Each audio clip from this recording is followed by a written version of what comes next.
we're still at the truck stop. This has been a really pretty sunrise here. So we're gonna be heading out to the state park here really soon, but it doesn't open until 8 o'clock, so I've got about 15 minutes. So I'm gonna get the coffee going, and then we're gonna get heading out of here.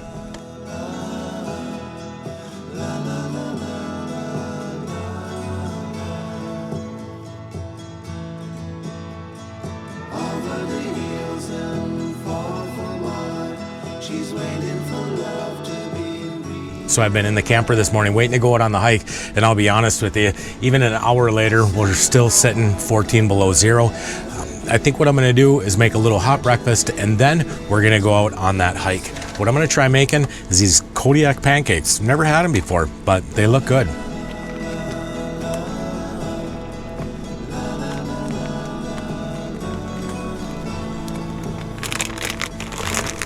Well, it looks like equal parts water in the product.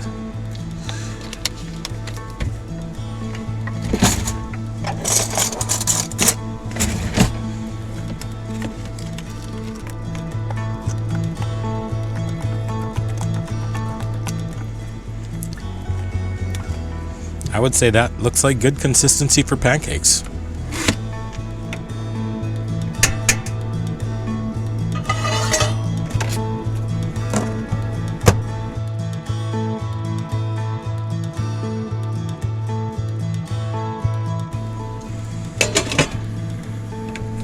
Now I'll just shut the heat off and let them cook.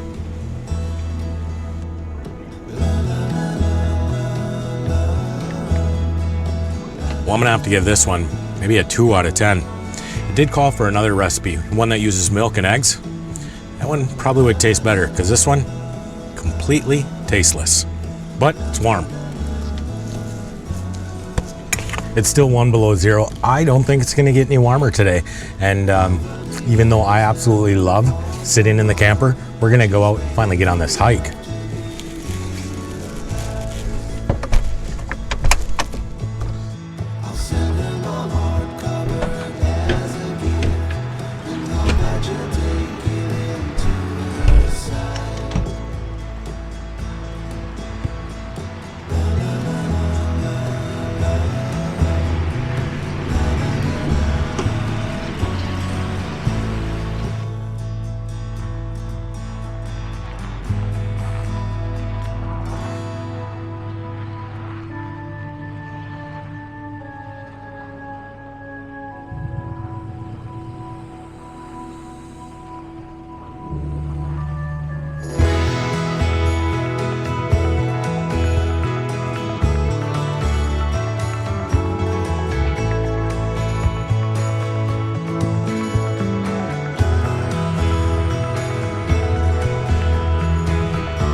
So this is Crow Wing State Park. I'm gonna have to get out, check my permit, just make sure that I'm still good. I don't know if I have to buy a new one this year.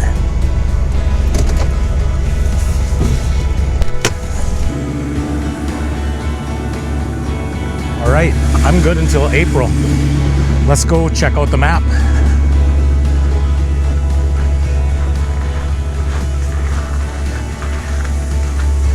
It's a really cool state park.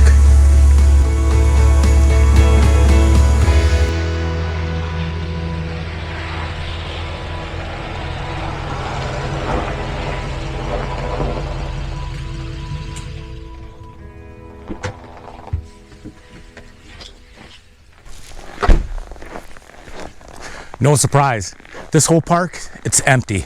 Probably because it's 2 below. This is awesome.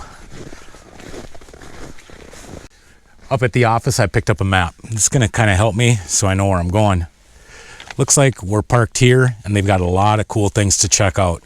One of the first places we're gonna go to is an area called the Rifle Pits. This sounds really interesting.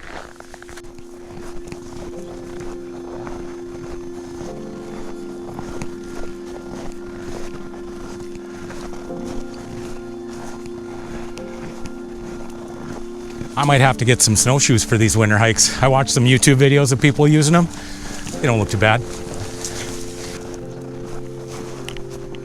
I think it would be helpful walking on top of the snow rather than trudging through it.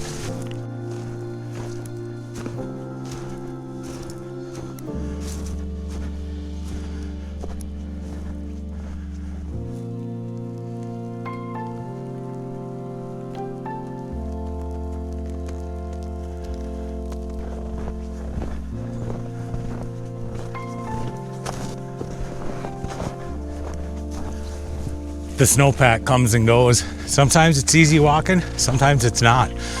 But I don't think that we'll put on more than a few miles today.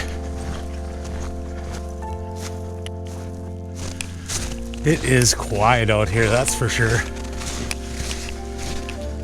The oral history of the Ojibwe tells of a major battle near this location in about 1768.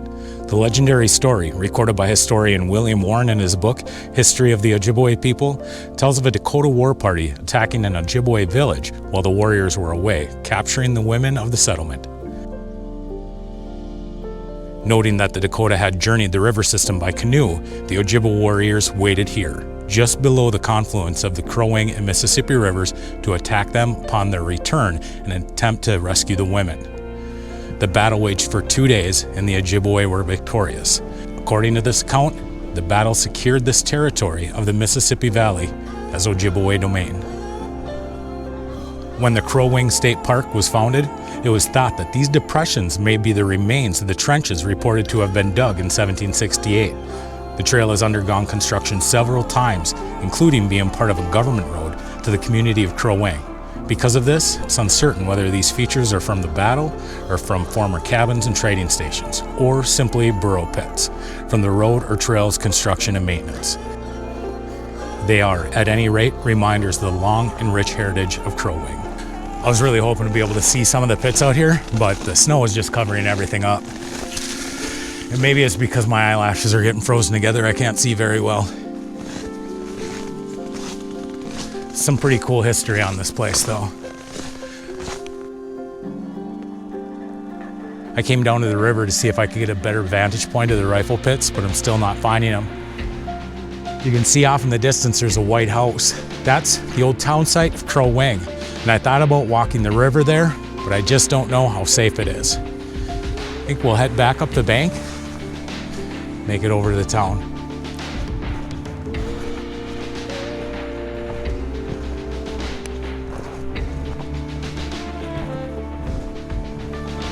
Coming across some of the pack-in campsites. Really nice campsites. If you guys get a chance to come here during the summer, I would definitely check out the pack-in sites right on the river. It's just beautiful. It's maybe a good thing that I didn't take the river. You can see it's open down there.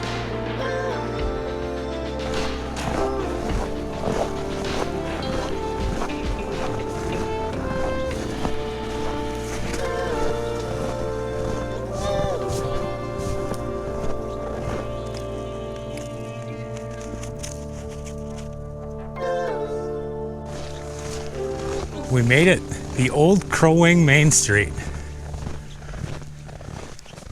So you have to use your imagination a little bit right here. Underneath the snow is a wooden boardwalk with illustrations along it that explain what everything is. The land sloped from the north and rose to the south, and the village lay along the valley. There was only one street, and that was the riverfront.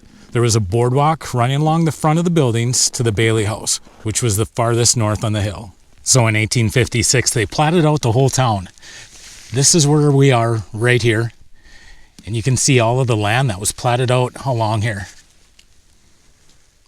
It looks a lot different today, that's for sure. In 1849, there was 174 permanent residents at Crow Wing. In 1860, the count went up to 269. Less formal counts suggest a permanent and temporary population at its zenith in about 1860, exceeding 600 people. With many stores, hotels, saloons, warehouses, and 3 churches, it had become one of the largest towns in this region and began to gain fame as a frontier post for the American civilization. If you listen, you can hear the boardwalk underneath my feet. That's pretty cool.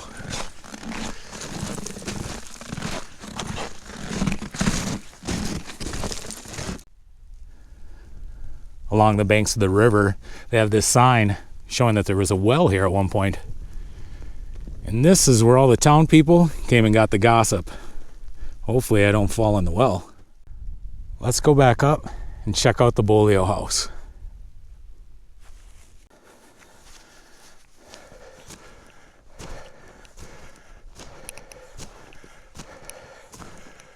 Located on this hillside overlooking the river, 150 years ago, this house also overlooked the village of Crow Wing, which was spread out along the banks of the Mississippi below. This building is believed to be Minnesota's oldest standing frame house north of the Twin Cities, and it was built here in 1849. It's definitely not warming up today. It's a little chilly. This is a really cool old looking house. All right, from here we're gonna head back to the truck, and there's a few more places that I wanna check out before we leave this state park.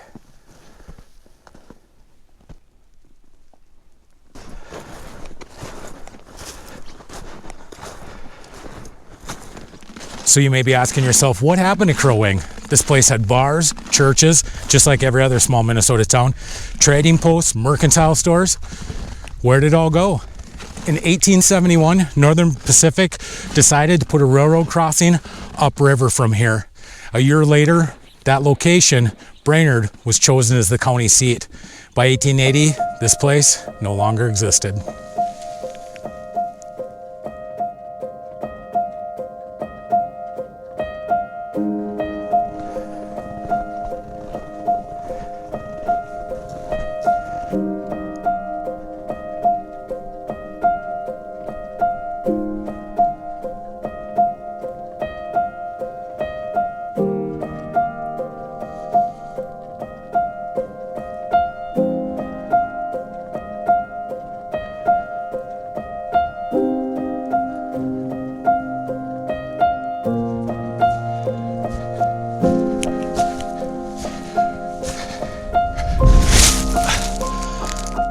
I'm tired.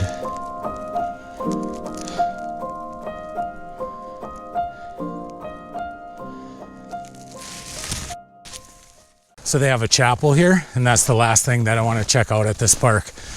Hopefully, I don't have to walk too far to find it. So we've been out here for a few hours this afternoon, and it's telling me 3 below right now. Feels like 12 below.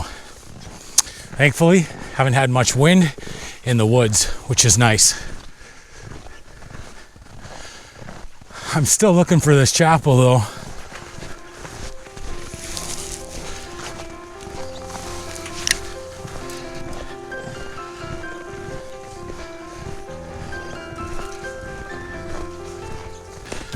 Oh, I can see the end in sight, coming back upon the building where we entered.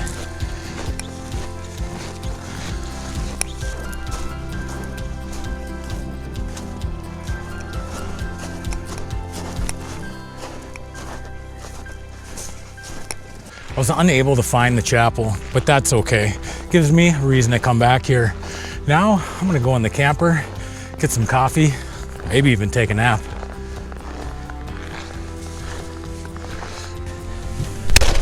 That really was a nice hike, and I love the state parks in the winter. They're always empty. I think I sweated through the first 4 layers. Feels like everything I'm wearing weighs an extra 20 pounds. The bathroom makes a great place to store all these wet winter clothes. I'm gonna hang the jacket on the fridge. There's a heat vent right below this that'll dry that jacket right up.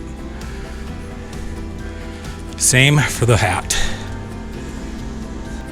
Well, I'm gonna pick up a few things in here, get ready to leave, and I'll get back with you guys. Well, I think we got this video in the bag. I wanna thank you guys. You stuck around this whole time.